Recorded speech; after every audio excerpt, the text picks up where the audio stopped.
There's been a sharp drop in the audiences for two of the BBC's flagship radio stations since the start of the year, according to newly released figures on radio listenership.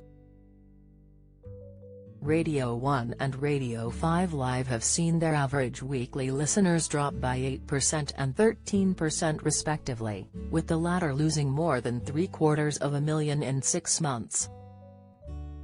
Other stations have held steady, according to data released by Radio Joint Audience Research, RAJAR, with the audience for Radio 6 Music said to have reached a record high. The data by the research body shows that Radio 5 Live lost 436,000 listeners between the first and second quarter, which is the period between March and June 2022. A half-year comparison of figures for the radio station, which includes shows by the likes of Nikki Campbell and Naga Munchetty, indicates a fall of 763,000 listeners. Radio 1, which features presenters such as Greg James, saw a quarter-on-quarter drop of 201,000, while its half-year drop has been recorded as 692,000 listeners. And the quarter-on-quarter fall for Radio 4, excluding 4 Extra, was 308,000, whilst the new data suggests that the station experienced a half-year drop of 187,000 listeners.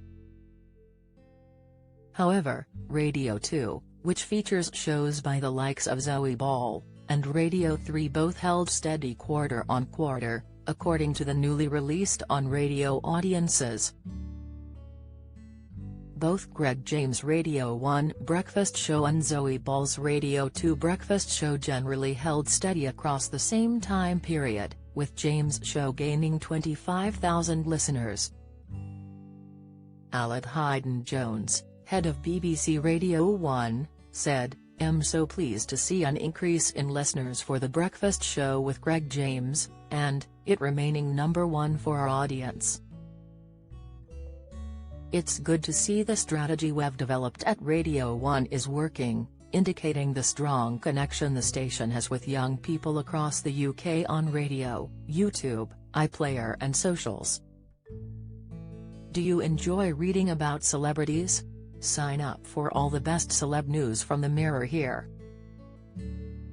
The data indicates that GB News Radio, which launched in July last year, saw a quarter-on-quarter increase of 38,000, from a relatively low base of 239,000 in March this year. Research body RAJAR has cautioned against making comparisons with listening figures from before the COVID pandemic, as it's changed the way that it collects its data.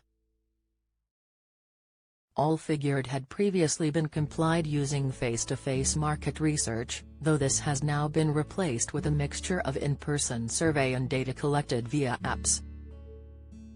Results from the next quarter will mark 1 year since the change and therefore allow year-on-year analysis, which offers an insight into any long-term shifts in listen behavior. Do you have a story to sell? Get in touch with us at webcelebs@mirror.co.uk or call us direct 0207 29 33 033.